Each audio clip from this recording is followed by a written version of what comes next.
फागुन 21 गते हुने प्रतिनिधि सभाको चुनावमा नेकपा एमालेका अध्यक्ष केपी शर्मा ओली र राष्ट्रिय स्वतन्त्र पार्टी रासपका वरिष्ठ नेता बालेन शाह बीच ठूलो भिडन्त हुने भएको छ। झापाको क्षेत्र नम्बर 5 देखि बालेन र केपी ओली मध्ये कसको होला जित?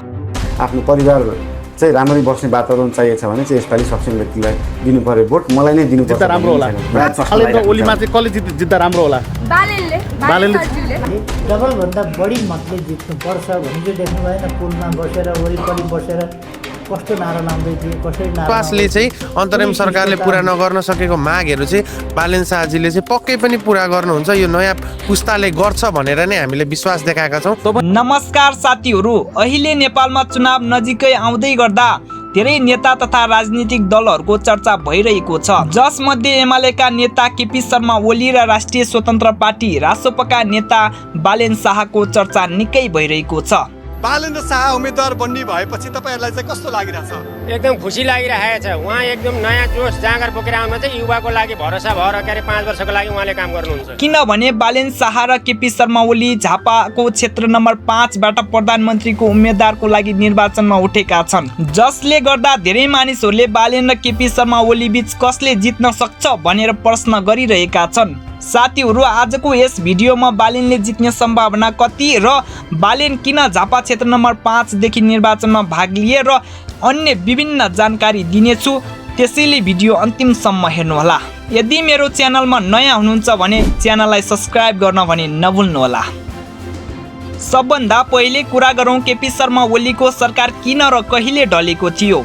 केपी शर्मा ओलीको कार्यकाल पुरा हुन नपाउँदै सेप्टेम्बर 9, 2025 मा केपी शर्मा ओलीको सरकार ढलेको थियो। सरकारले सेप्टेम्बर 4, 2025 मा 26 वटा सोशल मिडिया प्लेटफर्महरू जस्तै फेसबुक, युट्युब, इन्स्टाग्राम आदि बन्द गरेको थियो।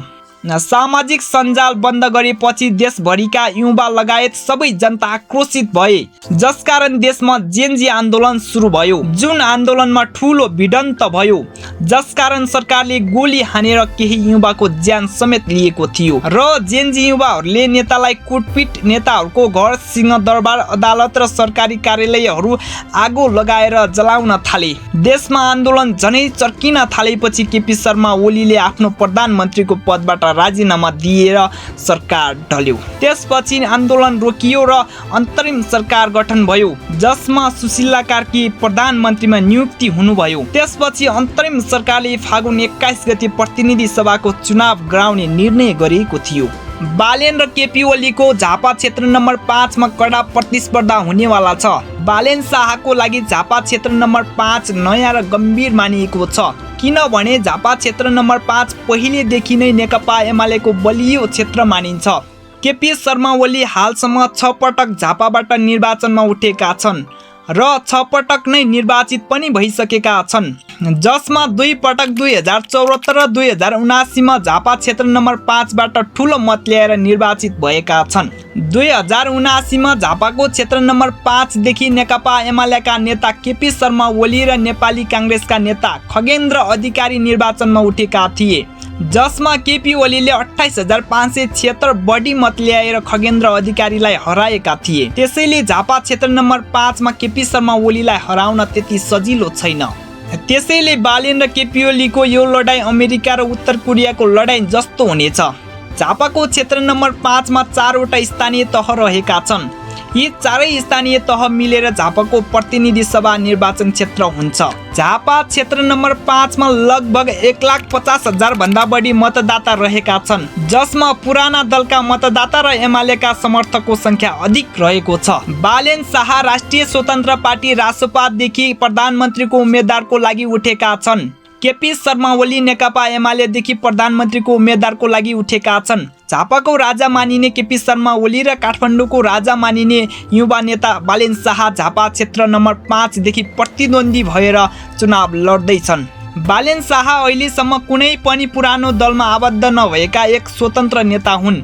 उनले छोटो समयमा नै काठमाडौँमा जनताको हित हुने विकासका कार्यहरू गरेर युवाहरू तथा सबै नेपालीको मन जित्न सफल भएका छन्। बालेन शाह झापा क्षेत्र नम्बर 5 बाट उठ्नु किन जोखिमपूर्ण मानिएको छ त? किनभने नेकपा एमालेका अध्यक्ष तथा नेता केपी शर्मा ओलीले अहिलेसम्म 2 पटक झापा क्षेत्र नम्बर 5 बाट लडिसकेका छन् र 2 पटक नै अधिक भोट ल्याएर जितिसकेका पनि छन्, जसमा 2079 को निर्वाचनमा खगेन्द्र अधिकारीलाई 28,576 बढी मत ल्याएर केपी शर्मा ओली निर्वाचित भएका थिए। झापा क्षेत्र नम्बर 5 परम्परागतदेखि नै एमालेको बलियो क्षेत्र मानिन्छ। केपी शर्मा ओली धेरै पटक झापादेखि चुनाव लडिसकेका छन्, जसले गर्दा केपी ओलीलाई झापाका जनताले राम्रोसँग चिनेका छन् र झापा जिल्लामा राम्रो विकास गरेको पनि जनताहरूले बताउँदै आएका छन्। ठाउँ त राम्रै हो, यहाँको विकासको लागि चाहिँ राम्रै गर्नुभएको छ। अब देशको लागि चाहिँ अलिकति सबैले खासै राम्रो गर्नु भएन भन्छन्। युवा नेता बालेन शाह पहिलो पटक प्रधानमन्त्रीको लागि झापा क्षेत्र नम्बर 5 बाट चुनाव लड्दैछन्।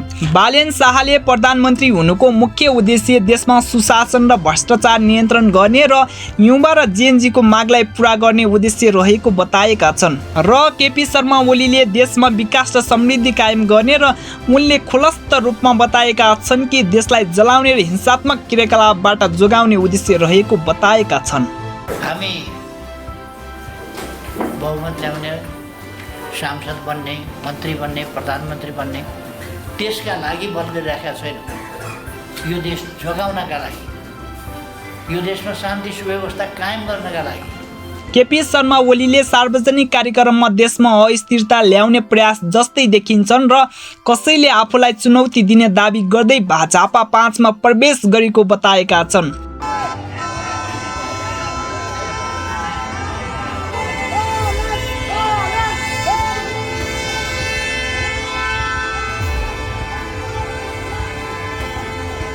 र ओलीले झापा 5 मा मसँग चुनाव लड्न आउनेलाई आफैले डेरा खोजिदिन्छु किनकि यो हाम्रो क्षेत्र हो भनेका छन्। खोजिदिन्छु,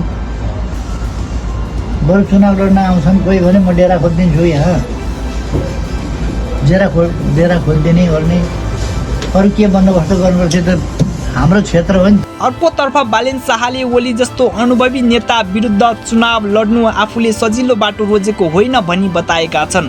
बालेन शाहले प्रधानमन्त्री बन्नको लागि प्रधानमन्त्रीलाई नै हराउनु पर्ने बताएका छन्, जसले गर्दा बालेनको यो आँटलाई सबैले सम्मान गरेका छन्।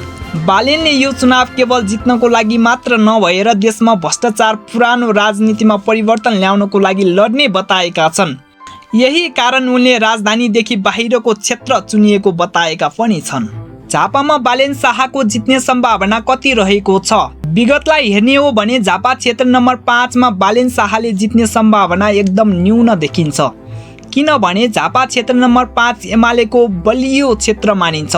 यो भन्दा पहिले झापा क्षेत्र नम्बर 5 देखि एमालेले जितिसकेको छ, जसकारण झापा क्षेत्र नम्बर 5 का पुराना मतदाता बढी आकर्षित छन्। बालेनको लागि यो जित सजिलो भने पक्कै छैन, तर बालेनले जित्न पनि सक्छन् किनभने पछिल्लो समयमा देशमा जेनजी आन्दोलनको प्रभाव परेको छ र धेरै मानिसहरूले नयाँ पुस्ताको सरकार आउनुपर्ने माग पनि गरेका छन्। बालेन शाह झापाको दमकमा जाँदा जनताको ठुलो भिड रहेको थियो।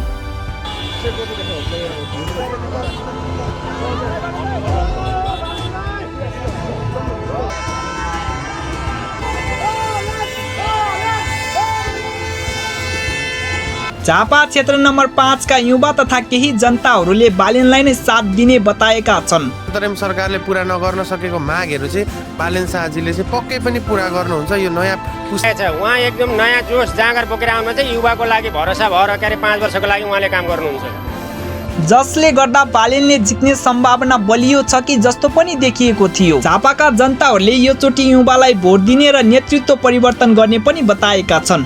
यदि युवा मत उच्च मात्रामा खस्यो र एमाले भित्र असन्तुष्टि बढ्यो र बालेनले झापामा बलियो सञ्जाल बनाउन सके बालेनले जित्ने सम्भावना उच्च हुन सक्छ।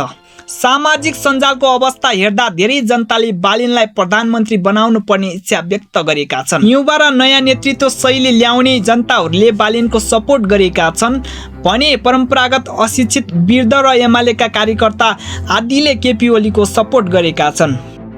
कतिपयले बालेनलाई ओलीको पुरानो शैलीलाई चुनौती दिन योग्य भनेर समर्थन गरेका छन् भने कतिपयले ओलीको समर्थनमा मत राख्ने प्रतिबद्धता व्यक्त गर्छन् र बालेनलाई चुनौतीपूर्ण कदम रहेको बताएका छन्। यो जित केवल व्यक्ति र पार्टीको जित मात्र नभएर सिङ्गो देश र जनताको जित हुनेछ। देशलाई अहिले असल र राम्रो नेतृत्वको आवश्यक छ, त्यसैले हामी जनताले सोच्नुपर्ने दिन आएको छ। निर्णय तपाईँको हातमा रहेको छ।